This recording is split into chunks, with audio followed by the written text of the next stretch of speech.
श्री गुरुभ्यो नमः।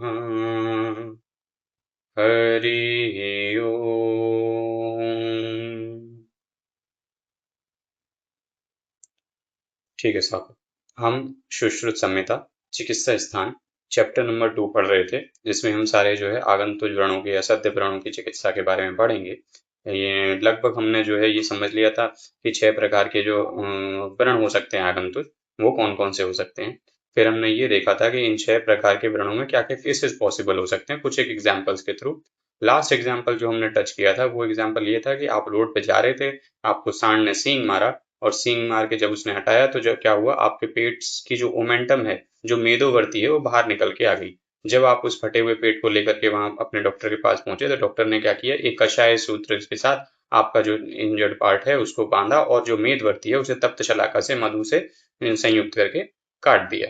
ठीक है, क्यों? क्योंकि यदि वो नहीं काटता तो आपको आटोप होता और आपकी मृत्यु भी हो सकती थी। ठीक है, हमने जो है एक और बात सोची कि यदि कोष्ठ में कोई कोई व्यक्ति आहत करता है, या कोई कोई कोई शक्ति से यानी कि, या कोई सींग से, विषाण से, भाले से, किसी से कोई चोट। अब मान लो अगर आमाशय के अंदर व्रण हुआ, ठीक है, और आमाशय के अंदर ब्लड भरने लग गया तो क्या होगा, और पक्वाशय में ब्लड भरने लग गया तो क्या होगा। हम ऐसी कुछ स्थिति पहले भी पढ़ चुके हैं। हमने पहले ये देखा था कि क्या लक्षण होते थे कि भाई आमाशय में यदि हत होता था तो आमाशय में रक्त बढ़ता था, आमाशय में रक्त बढ़ता था तो आत्मान होता था, आत्मान होता था और खून की उल्टियां आने पॉसिबल हो सकती थी। जबकि पक्वाशय में यदि आहत होता था तो रक्त जो है पक्वाशय में जाता था, तो जो बॉडी का अधो वाला पार्ट है वहां हैवीनेस महसूस होती थी और शीतलता का महसूस होता था भाव। ठीक है, और आटो वगैरह होते थे। तो ये हमने पढ़ा था वहां पर। लेकिन अब ऐसी स्थिति में करें क्या? जब आमाशय में अगर रक्त भरने लग जाए तो क्या क्या सही उपचार होना चाहिए, और पक्वाशय में अगर रक्त भरने लग जाए तो क्या सही उपचार होना चाहिए? सही उपचार यही होना चाहिए कि रक्त भर रहा है लेकिन उस भरे रहने देना नहीं है। मतलब अगर आमाशय में रुधिर पहुंच जाए तो वमन कराना ही इष्ट है, और पक्वाशय में अगर वमन पहुंच जाए तो विरेचन कराना ही इष्ट है, क्योंकि किसी भी कंडीशन में वहां पर ब्लड जो है वो कोएगुलेट होना नहीं चाहिए। ठीक है, तो यहाँ क्या श्लोक लिखता है, देखो। आमाशयस्थे रुधिरे वमनम पथ्यम उच्यते, पक्वाशयस्थे देयम च विरेचनम असंशयम। ओके, चलिए, अब क्या है, मान लो अब किसी व्यक्ति को यदि एक्सेसिव ब्लीडिंग हो गई, ठीक है, यानी अगर कोष्ठ में भेदन हुआ और किसी वजह से अति ब्लीडिंग हो गई या ब्लड का बहुत ज्यादा स्त्राव हो गया, तो अब क्या करेंगे आप? अगर ब्लड की एक्सेसिव लॉस हो जाए तो डायरेक्ट ब्लड ही चढ़ा देना चाहिए। ठीक है, तो यहाँ पर कहा है कि भाई अति निहस्त्रव रक्तम वा भिन्न कोष्ठ पिबेत अश्रुक।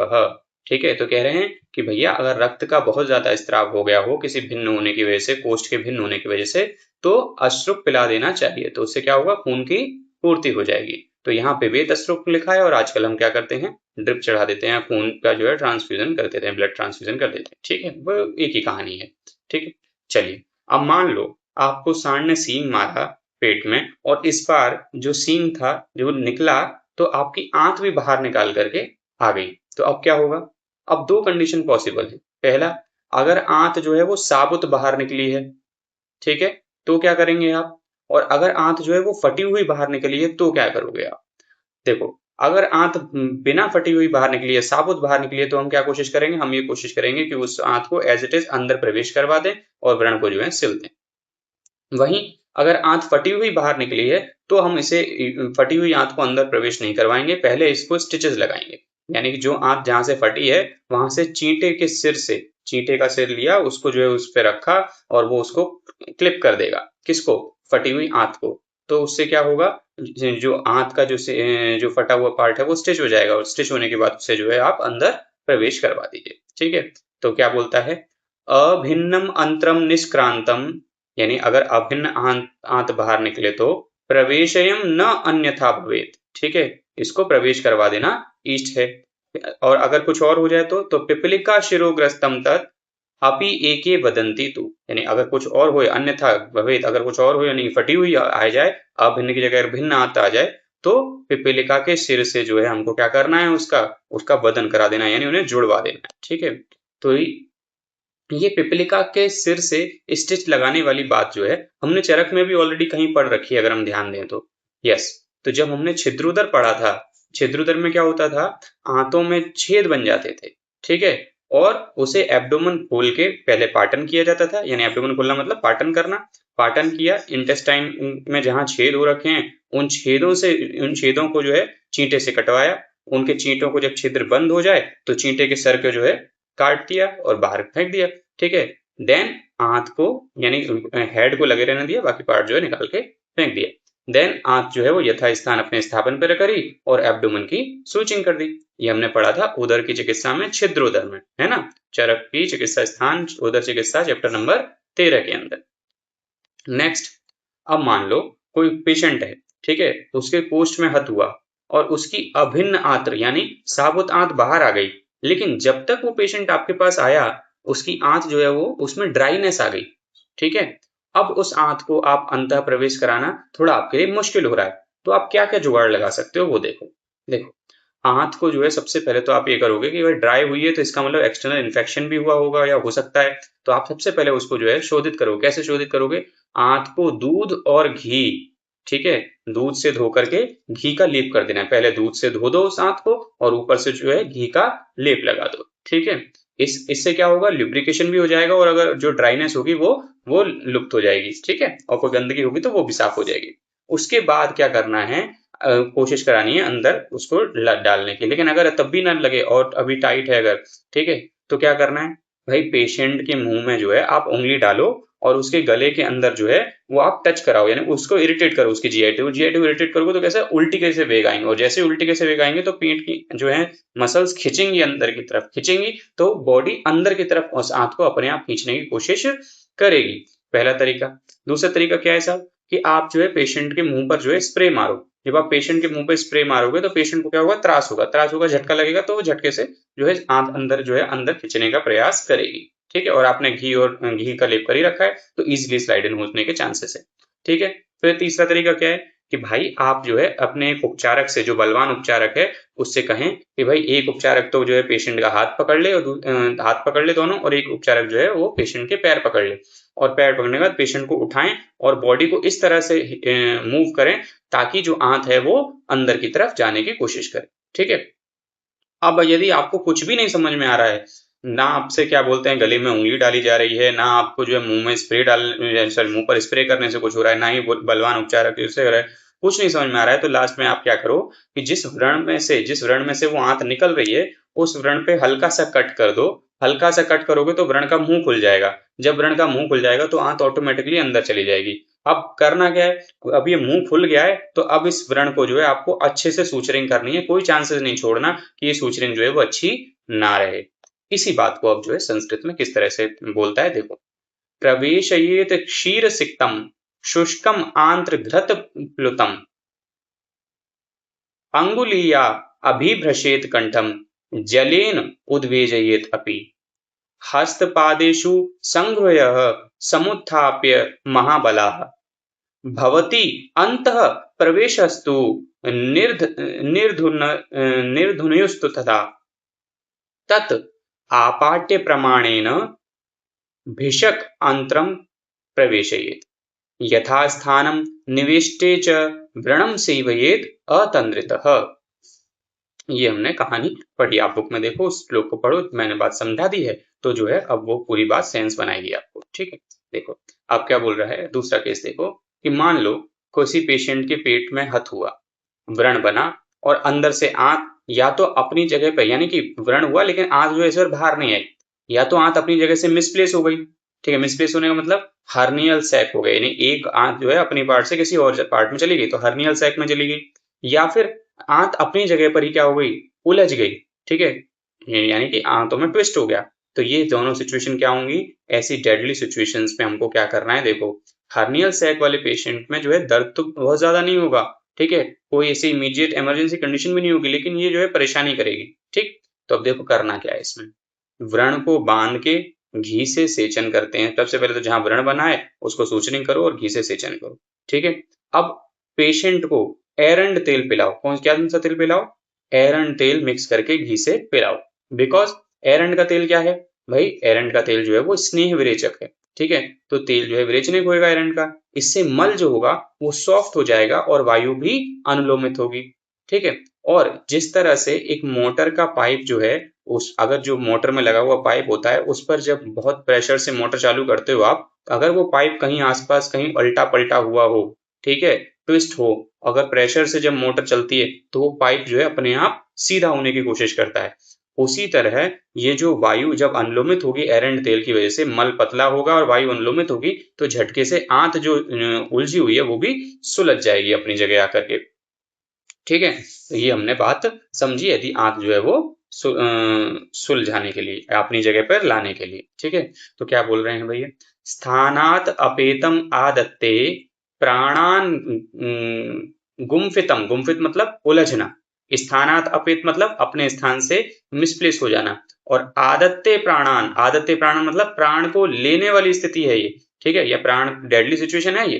ठीक है, दर्द भले नहीं हो रहा पेशेंट को, लेकिन ये डेडली सिचुएशन है।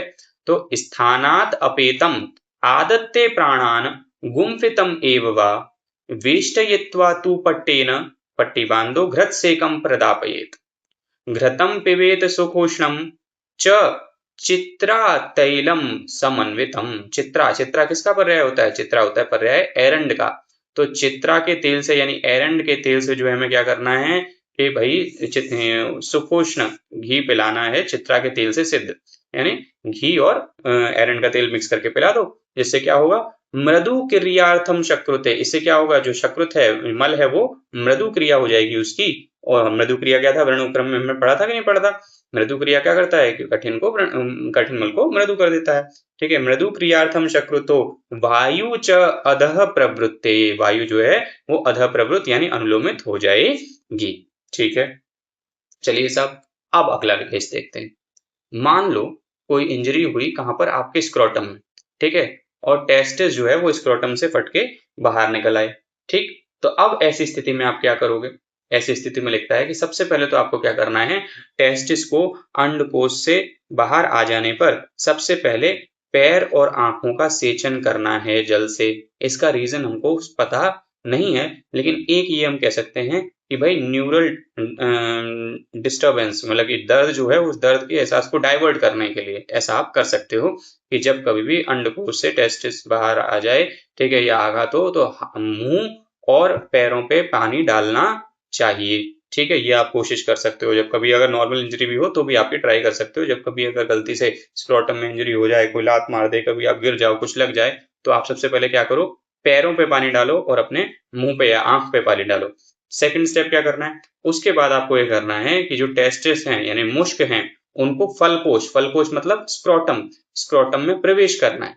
और फिर क्या करना है, आपको तुन्न सेवनी बंद बांधना है। तुन्न सेवनी क्या होता है हमने बता दिया, एक साइड से दूसरे करना चालू कर देना, और सॉरी तुन्न सेवनी क्या होता था, अनुवेलित होता था, वो जो एक साइड से बांधना चालू किया। तुन्न सेवनी में क्या होता था, ऐसे सूचर जो बाद में दिखाई ना दें, डर्मिस में लगाए जाते थे, सेकंड लेयर में स्किन में, तो तुन्न सेवनी टाइप का सीवन कर देंगे स्क्रोटम में, ताकि जो है बाद में स्किन के टाके वहां ना दिखें, अजीब लगता है, वो अवृश्यकारी होता है इसलिए। ठीक है, फिर क्या करेंगे, जैसे ही आप टेस्टिस को फलकोश में डाल देंगे, मुश्क को फलकोश में डाला आपने, तुन्न सेवनी बंधन बांधा, तुन्न सेवनी बंधन बांधा तो स्क्रोटम एकदम ब्यूटीफुल दिखेंगे, टाके लगने के निशान नहीं रहेंगे। उसके बाद आपने क्या किया, उसके बाद आपने एक लकड़ी ली जो कमर के आगे रख दी, ठीक है, पतली सी, एक लकड़ी ली जो कमर के पीछे रख दी। अब इन दोनों लकड़ियों को आपस में बांध दिया। फिर एक कपड़ा लिया जो स्क्रोटम के नीचे से स्क्रोटम को सपोर्ट देता हुआ आए, और उस कपड़े के चार किनारे जो हैं, दो किनारे आगे ऊपर टंडी के कोने पे आकर के जुड़ जाएं, और नीचे पीछे के दो किनारे पीछे से लकड़ी के दो कोने से आकर जुड़ जाएं। अच्छी तरीके से उसे बांध दो, तो इससे क्या होगा, इससे एक तरीके की सपोर्ट मिल जाएगी और स्क्रोटम जो है ट्रैप हो जाएंगे अपनी जगह पे, तो वो कहीं हिले डुलेंगे नहीं। तो इस तरीके के बंधन को हम क्या बोलेंगे, गोफण का बंधन। ठीक है, गोफण का बंधन बोलेंगे। ठीक है, ये हमने बात कर ली इसकी। ठीक, लेकिन बड़ी बात क्या है, बड़ी बात यह है कि आपको जो है यहाँ व्रण हुआ है, हमारी आदत क्या है, व्रण रोपण करने के लिए तेल से सेचन कर दो, तेल से सेचन कर दो, तेल से सेचन कर दो। पर व्रण के अगर व्रण जो है किसी ऐसी जगह पे हुआ है जहां पर क्या हो, पसीना बहुत बनता हो, क्लेद बहुत बनता हो, जैसे हमारा इंगाइनल एरिया है, टेस्टिस वाला एरिया है, ऐसे एरिया पर जहां पर पसीना बहुत बनता हो, वहां पर स्नेह का सेक नहीं करना है, यानी निरस्त मुश्क की अवस्था में आपको सेक नहीं करना है, वरना व्रण में क्लेदन हो जाएगा। क्यों, क्योंकि ध्यान रखो, जब हमने चरक का स्वेद अध्याय पढ़ा था वहां पर भी हमने ये बात पढ़ी थी कि वृषणो हृदयम दृष्टि वा, ठीक है, यहाँ पर स्वेदयेत मृदु नहीं हुआ, या तो वृषण में ठीक है, हृदय और दृष्टि में क्यों नहीं करते? क्योंकि उनको तो शीत साथ में होता है, लेकिन वृषण में इसलिए नहीं करते क्योंकि वृषण में भी एक तो देखो स्वेदन के टेस्टिस पर तो इफेक्ट पड़ता है, ये टेस्टिस को जो है थोड़ा स्लाइटली बॉडी टेम्परेचर कम चाहिए होता है, दैट इज डिफरेंट। बट एक और चीज ये भी इंपॉर्टेंट है कि अगर आप वहां स्वेदन करोगे तो पसीना ज्यादा आएगा, और पसीना मरा तो वहां की स्किन में क्या होगा भाई, कंडू आएगी, आप खुजाओगे, स्किन में रैशेस पड़ जाएंगे, और रैशेस पड़ जाएंगे तो फिर वो व्रण कभी ठीक होने वाला नहीं है। ठीक है, इसे हम क्या बोलते थे सुश्रुत में हम इसको बोलते थे वृषण कच्छू। क्या बोलते थे? वृषण कच्छू। ठीक, बात समझ में आई कि नहीं आई? ऐसी कंडीशन में अगर जो है हम स्वेदन कराएंगे तो गड़बड़ हो जाएगी, इसीलिए कभी भी अगर निरस्त मुष्क की अवस्था हो तो आप वहां पर स्वेदन नहीं करवाओगे। इनफैक्ट एज ऑफ चीज जहां पर भी क्लेद बनने की गुंजाइश हो, जहां पसीना मरता हो, वहां पर आप स्वेदन नहीं करवाएंगे। जैसे फॉर एग्जाम्पल गुद मार्ग में भी अगर ऐसा हो, अगर गुदा मार्ग में पसीना मरने लग जाए, वहां क्लेदन हो तो वहां खुजली होगी तो आदमी खुजाएगा तो गुदा मार्ग में भी क्या बन जाएंगे? But rashes. और याद करो ऐसा कौन सा बट रैशेस था जो जो गोदाम मार्ग में गंदगी होने से या ना नहाने से, ना ही नहाएंगे तो पसीना मरेगा। ठीक है, होता था, उसे कहते थे अहिपुतन। ठीक है, क्षुद्र रोगों में हमने पढ़ा था अहिपुतन और वृषणकच्छू दोनों। ठीक है, तो अहिपुतन बच्चों में बता रहे थे वैसे तो, ठीक है, लेकिन ये हो किसी में भी सकता है। क्यों? क्योंकि पैथोलॉजी क्या है, वही सेम है। ठीक, गंदगी साफ नहीं होगी, अगर मलमूत्र जो है वो गोदाम मार्ग से साफ नहीं होगा तो वहां क्या होगा, और अगर नहाओगे नहीं तो वहां पसीना मरेगा तो वहां पर खुजली आएगी तो देखो मल की वजह से कफ की दुष्ट हुई। ठीक है, और क्या बोलते हैं, खुजली हुई, रैशेस पड़े तो स्किन में हुई तो रक्त दुष्ट हुई, तो कफ रक्त जो है दुष्टि होगी। तो अहिपुतन का दोष क्या होता था? कफ रक्त। ठीक, कफ रक्त की दुष्टि होती थी वहां पर। चलिए, क्या है, तो हमें ये कॉन्सेप्ट यहाँ पर समझ में आ गया। अब जरा देखते हैं, वापस आ जाते हैं कि वृषण में अगर टेस्टिस बाहर निकल जाए तो हमें क्या करना है, उसका श्लोक में पढ़ लेते हैं। तो कह रहा है, पादौ निरस्त मुष्कस्य जलेन प्रोक्ष्य च अक्षिणी। पाद दोनों पैरों को और अक्षिणी को, आंखों को जल से प्रोक्षण करना है, यानी प्रक्षालन करना है। कब? जब मुष्क जो है निरस्त हो जाए, मुष्क बाहर निकल जाए। फिर क्या करना है? प्रवेश, मुष्क को प्रवेश करवा दो। ठीक है, फिर उसके बाद तुन्न सेवन्या मुष्कयो सीवये तत्परम। उसके बाद तुन्न सेवनी बंध जो है बांधना है। क्यों? क्योंकि हम नहीं चाहते निशान पड़े स्क्रोटम पे। कार्यो गोफणिका बंध, फिर उसके बाद गोफणिका बंध बांधना है। कट्याम अवश्य यंत्रकम। ठीक, फिर क्या बोल रहा है? न कुर्यात स्नेह सेकम, स्नेह सेक नहीं करना है। किसमें? निरस्त मुष्क में। च तेन क्लिद्यति ही व्रण, क्यों? क्योंकि व्रण में क्लेदन हो जाएगा। तो एजर्शन रीजन हो गया, निरस्त मुष्क में स्नेह सेक नहीं करते हैं, स्नेहन सेकन नहीं करते हैं। क्यों नहीं करते हैं? क्योंकि क्या हो जाएगा? व्रण में क्लेद हो जाएगा। न कुर्यात स्नेह सेकम च तेन क्लिद्यति ही व्रण। ठीक है, चलो अब इससे आगे की बात हम करेंगे नेक्स्ट सेशन में। तब तक के लिए रागादिरोगान् सततानुषक्तान् अशेषकाय प्रस्तुतान् शेषान् औत्सुक्यमोहारतिदान् जघान। यो पूर्ववैद्याय नमोऽस्तु तस्मै।